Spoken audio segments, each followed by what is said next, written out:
Vamos fechar os nossos olhos, agradecer a Deus por tudo que Ele tem feito nas nossas vidas.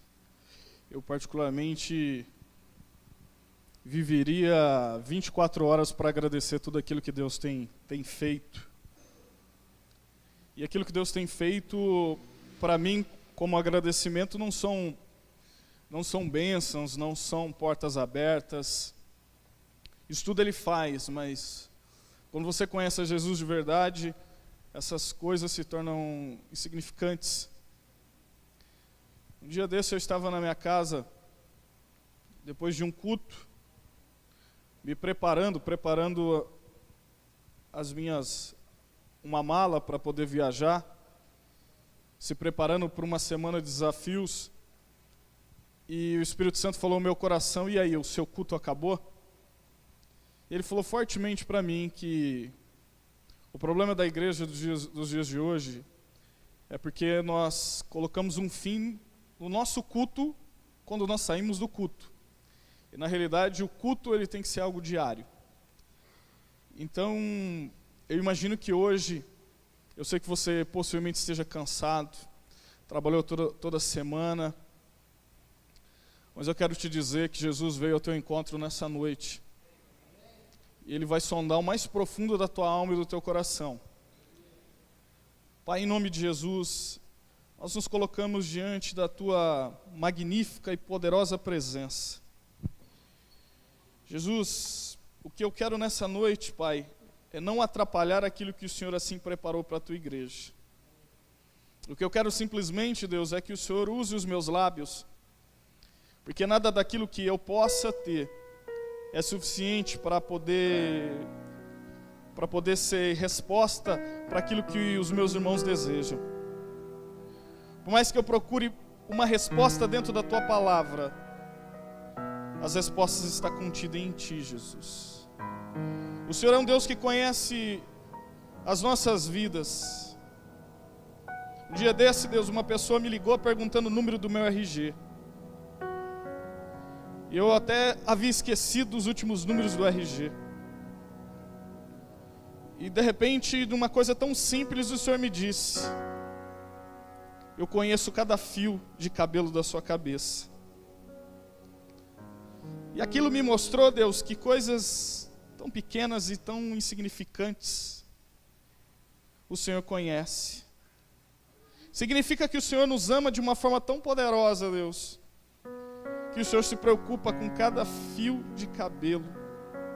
A tua palavra fala que não pode cair uma folha de uma árvore no chão sem que seja a tua vontade. Por isso, nessa noite, Jesus, nós queremos cultuar ao Senhor. Nós queremos encontrar o Senhor nessa noite. Porque, Deus, se tivesse a oportunidade de ter o dom de enxergar aquilo que há 3 horas atrás nós estávamos fazendo. Eu fico imaginando há 3 horas atrás, cada um que está aqui, tomando seu banho, preparando a sua roupa, e o Senhor já ansioso, já estava dentro dessa igreja, antes que a primeira pessoa chegasse para abrir as portas dessa igreja. Por isso, nessa noite, Deus, aquilo que diz o profeta Isaías, o homem que mais falou sobre a vinda do Senhor, sem te conhecer, ele disse, Isaías 64, eu profetizo que os céus sejam rasgados e a presença do Senhor esteja sobre nós. Eu sei que nós somos homens pecadores de lábios impuros e falhos, mas eu quero profetizar nessa noite, Jesus, aquilo que o profeta Isaías teve a visão, de uma brasa tirada do trono e colocada nos lábios. Nós queremos nessa noite, Jesus, cultuar ao Senhor com toda a força do nosso coração. Amém? Quantos vieram buscar a Jesus nessa noite? Quantos são apaixonados por Jesus? Amém. Eu queria que você abrisse a sua Bíblia no livro de Números, capítulo de número 13.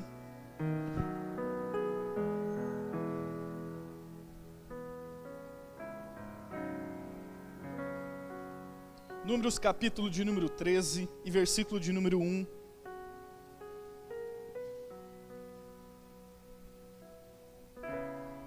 Eu queria que você prestasse muita atenção nessa leitura que eu vou fazer aqui. Depois dessa leitura você pode pegar o seu café, a sua água. Muitas das vezes as pessoas leem a Bíblia quando vão pregar com um versículo muito rápido. E a maioria das pessoas até esquecem o versículo que foi lido.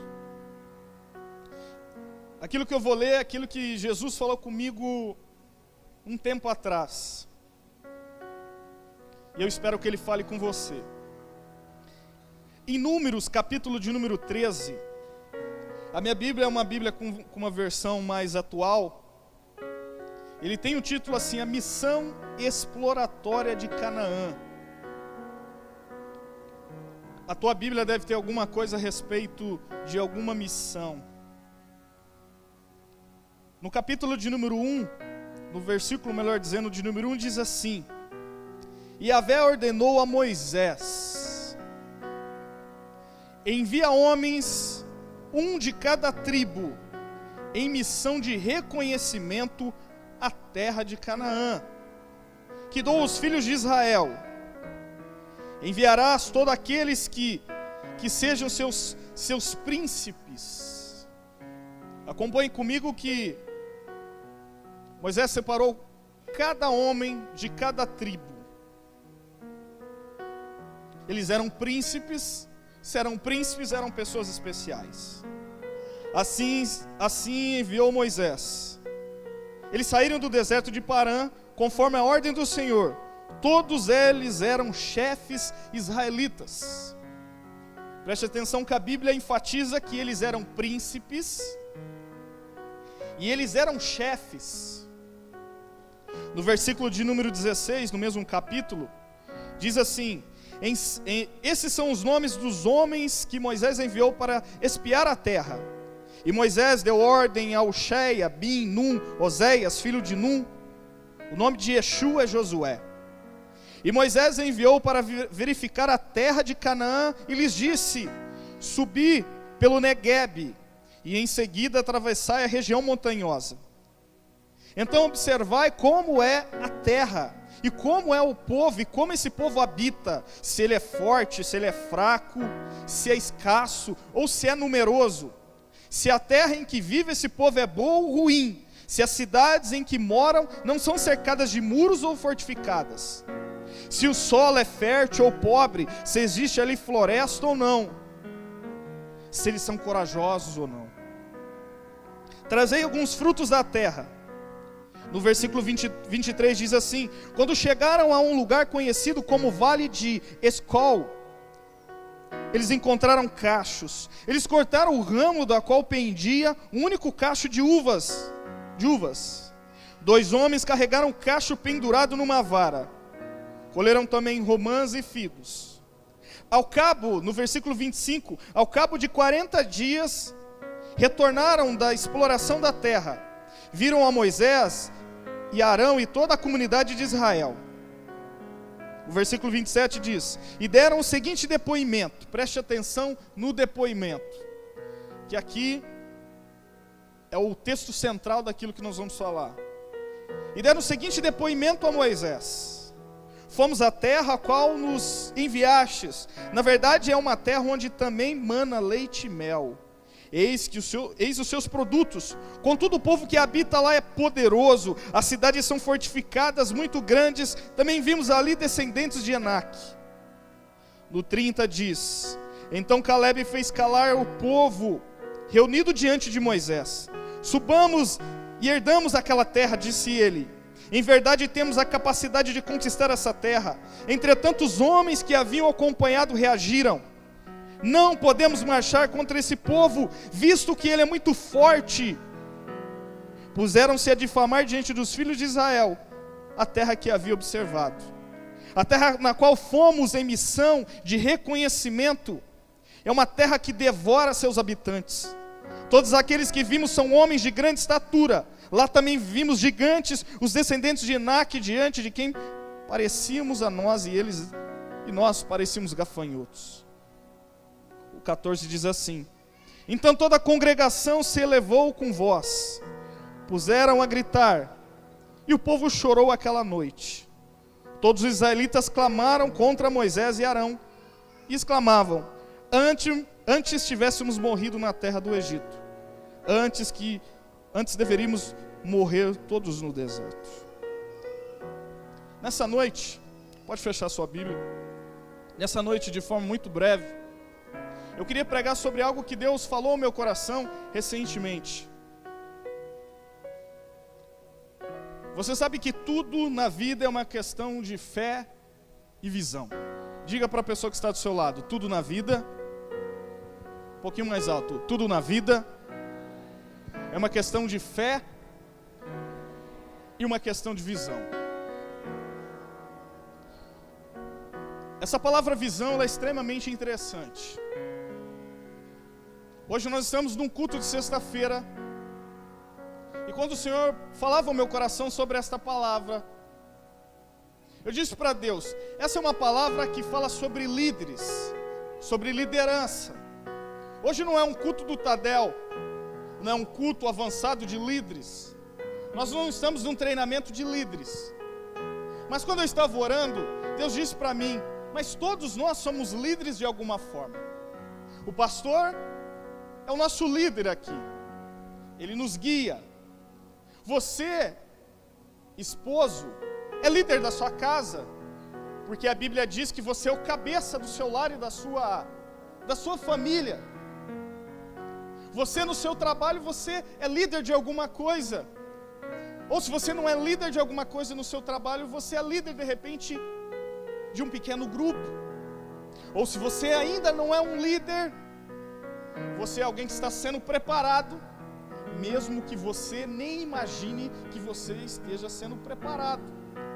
O Senhor, talvez nessa noite, essa palavra de hoje, é para que o Senhor mude a tua visão. O problema da igreja dos dias de hoje é o problema da visão. Um dia, há 2 semanas atrás, a minha esposa, eu tenho uma cachorrinha, eu não tenho filhos, mas eu trato como filha.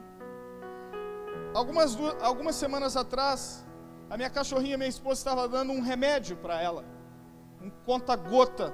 Pegou um conta-gota, abriu a boca da cachorra e jogava aquelas gotinhas, caíam lentamente na garganta da cachorra. E eu estava lendo a Bíblia, e o Espírito Santo de Deus, que é muito rápido, ele disse para mim: assim é a minha igreja.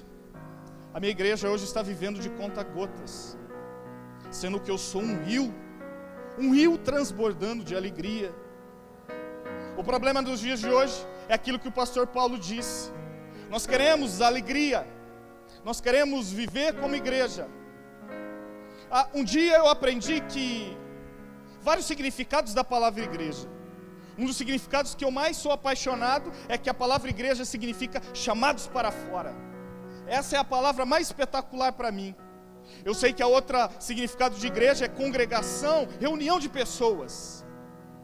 E um dia eu entendi que o fato de estarmos aqui, por exemplo, nessa noite, nós estamos aqui como líderes de alguma coisa, ou alguém que em algum momento vai ser líder. Talvez você não acredite que algum dia você vai ser líder.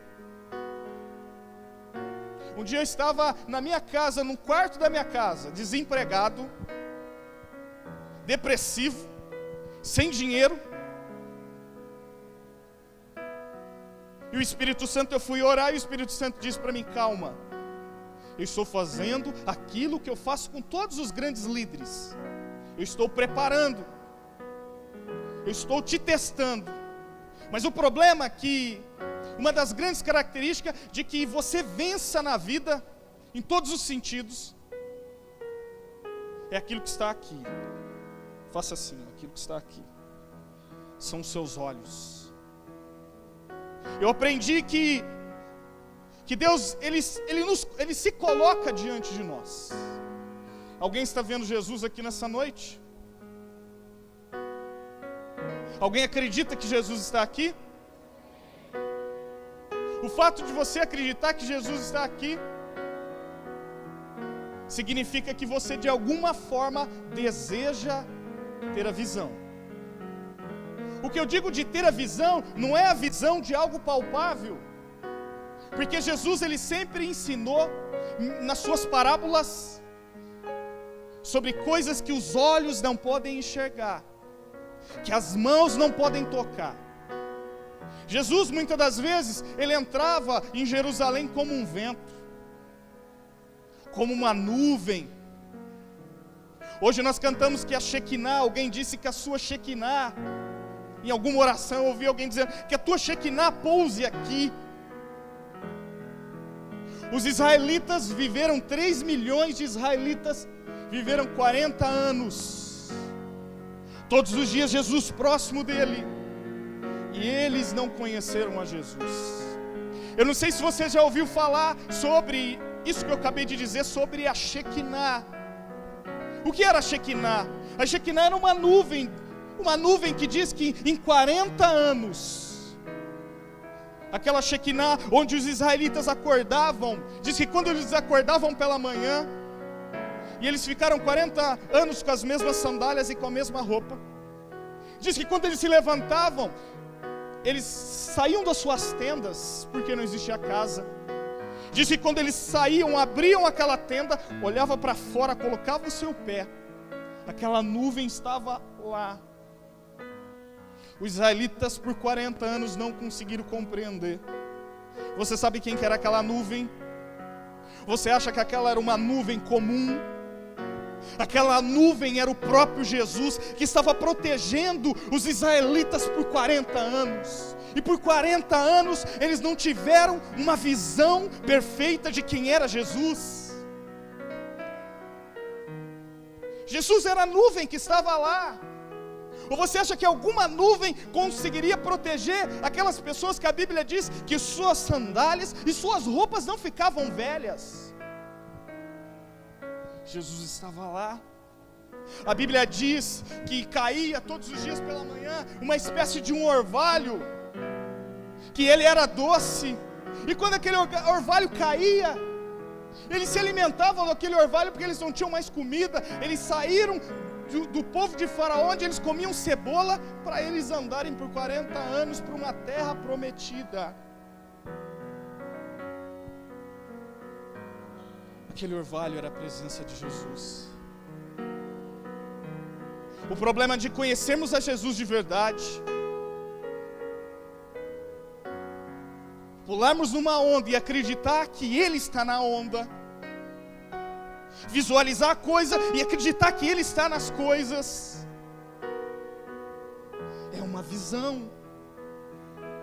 E a visão que Jesus nos ensina na Bíblia não é uma visão que eu olho e sei que isso é um copo, e que eu sei que dentro desse copo existe uma água. Um dia um pastor disse assim, que fé primeiro você pisa, e depois Deus coloca o chão.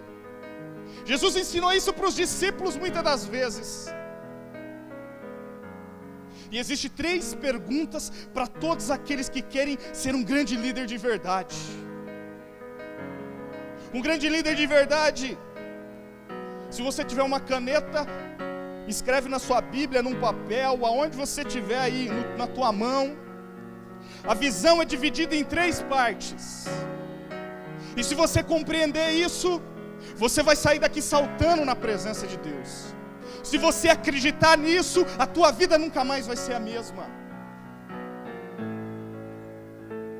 Acho que você não entendeu. Se você acreditar nisso, a sua vida nunca mais vai ser a mesma. A visão é dividida em três partes. A visão ela é dividida no que iremos fazer. Aquilo que nós lemos nesse livro de Números, ele conta uma das histórias mais interessantes da Bíblia Sagrada.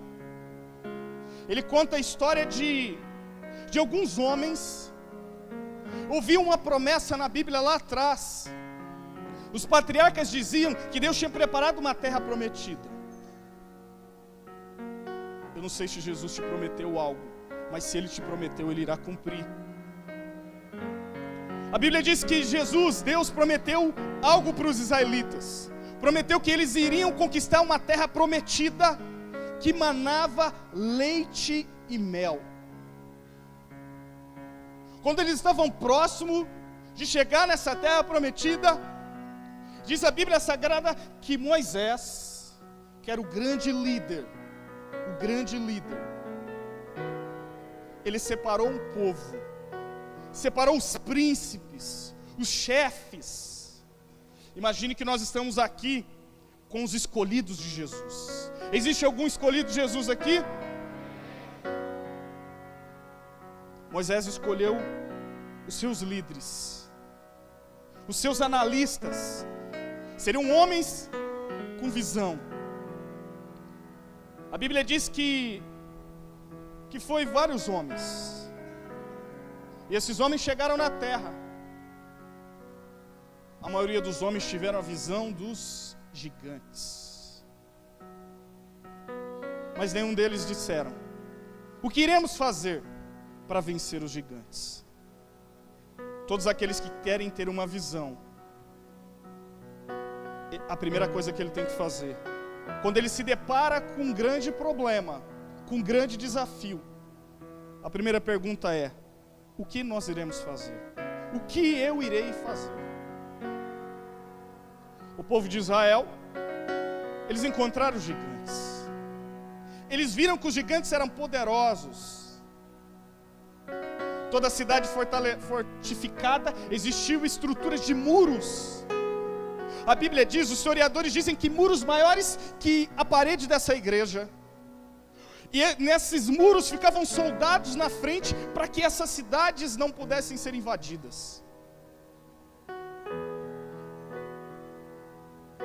As pessoas chegaram para Moisés, disseram: essas cidades são fortificadas, essas cidades têm gigantes, eles são tenebrosos, eles podem nos vencer.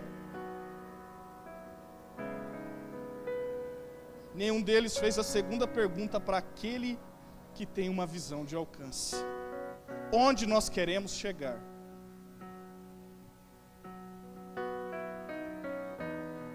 Apenas duas pessoas, no meio de uma classe de líderes, tiveram uma visão. Duas pessoas tiveram visão. Josué e Caleb disse: eles são grandes, eles são fortes, mas nós podemos vencê-los. Como que Josué e Caleb poderiam vencer, se eles eram gigantes e existia uma fortaleza? Vamos raciocinar. Como que Josué e Caleb foram ousados? Ou será que eles mentiram de dizer para Moisés: olha, eles são fortes, são poderosos, mas nós vamos vencer? Imagine que de repente pare vários carros aí na porta, vários homens com metralhadora, com bomba. Quem vai ser ousado de bater o pé e dizer assim: nós iremos vencê-los? É uma utopia. Como que você vai vencer uma guerra?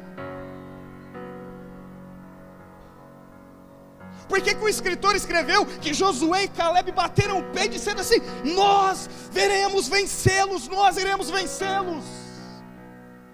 Como que eles iriam ultrapassar os muros das cidades?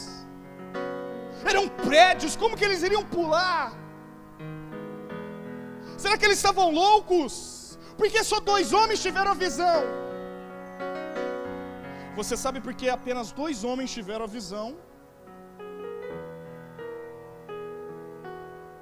Porque todos os líderes devem compartilhar da mesma visão do seu líder.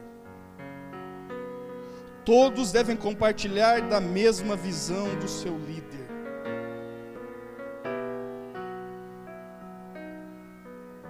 Qual é a visão dessa igreja? Qual é a visão do seu pastor?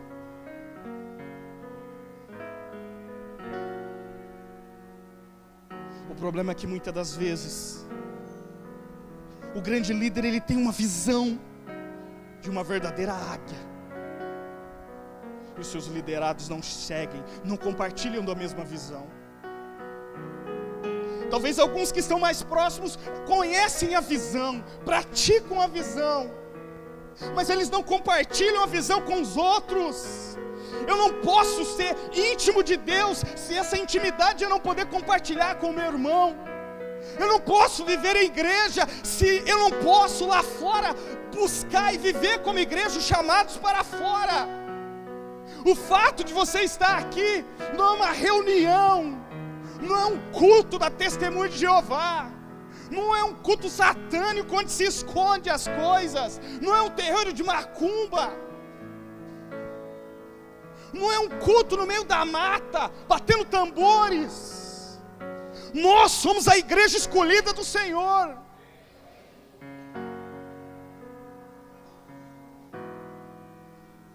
Nós somos filhos. Nós precisamos ter a mesma visão. Todos necessitam ter a mesma visão.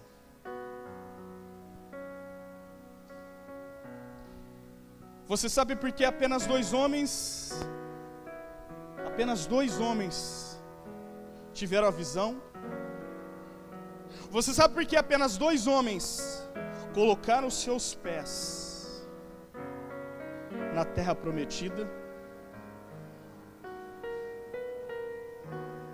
A Bíblia diz que os homens que não tiveram a mesma visão de Josué e Caleb, diz a Bíblia que eles disseram: por que nós estamos aqui? Por que nós chegamos até aqui?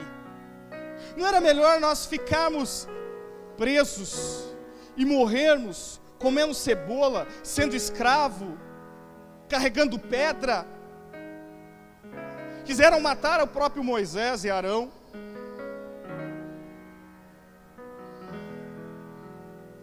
Você sabe por que apenas dois homens? Porque aqueles dois homens, eles compartilharam da mesma visão de Moisés. Você sabe por que aqueles dois homens e Moisés tiveram e compartilharam a mesma visão? Porque lá atrás, nos primeiros versículos da Bíblia, existia um homem que o seu pai fazia deuses. O seu pai criava deuses de barro. E se seu pai criava deuses feitos de barro, consequentemente ele morando numa casa que o pai é referência no primeiro século, significava que ele ia adorar os mesmos deuses que o pai criava com barro. A Bíblia diz que aquele homem foi destinado para uma outra busca. O seu nome era Abrão. A Bíblia diz em Gênesis capítulo 12, versículo 1 ao 3, que aquele homem foi guiado por uma palavra chamada fé. Fé. Se alguém dissesse assim para você num culto como esse: olha, Jesus está aqui. Se você sonhar e pedir para Ele aquilo que você deseja, mas tudo aquilo que você deseja, se você pedir para Jesus que você quer passar numa faculdade de medicina na USP, você quer ser um economista, ou você quer ser um missionário, você diz: eu quero ir lá na África, é lá que eu quero ir em Angola. Se você pedir aquilo que é mais impossível aos teus olhos, será que você teria fé suficiente de acreditar nisso?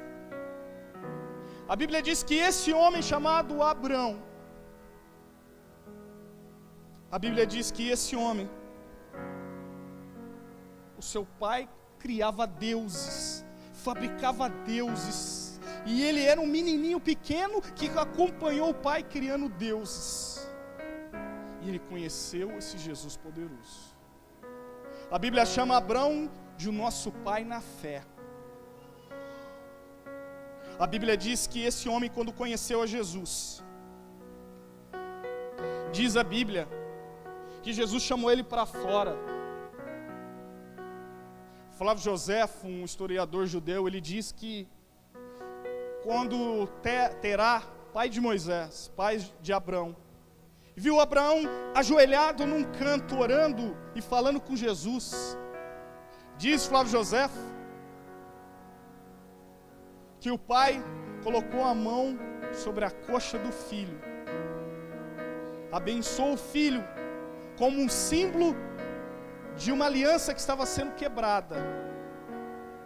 O pai era rico, e a partir daquele momento disse: você não é mais meu filho.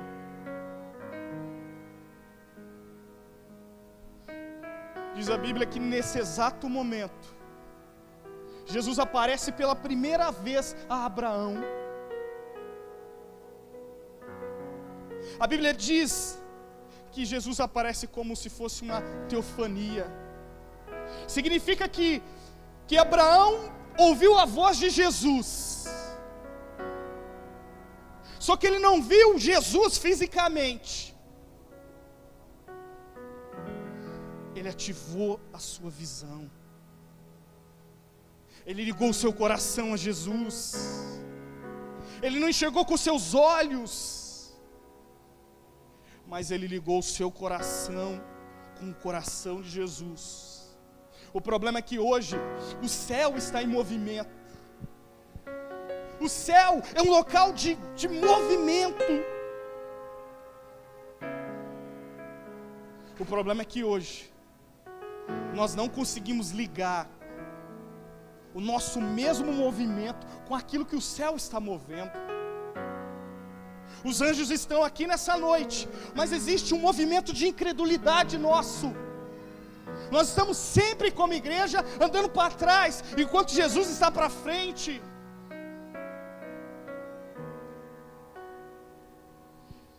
Jesus olha para Abraão e diz: conte as estrelas se é possível. Conte a areia do mar se é possível.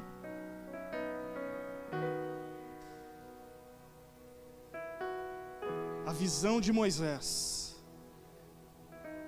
a visão de Josué e Caleb, ela só aconteceu, eles só colocaram seus pés na terra prometida, porque eles compartilharam da mesma visão e da mesma fé que esse homem chamado Abraão teve. O Senhor nessa noite, Ele quer te dar uma visão de conquista, uma visão como deu a Caleb. Existe uma frase que eu sou apaixonado, ela diz assim: matadores de gigantes não nascem prontos ou recebem um dom especial para isso. Eles são construídos com as contrariedades da vida. Fique de pé comigo, por favor.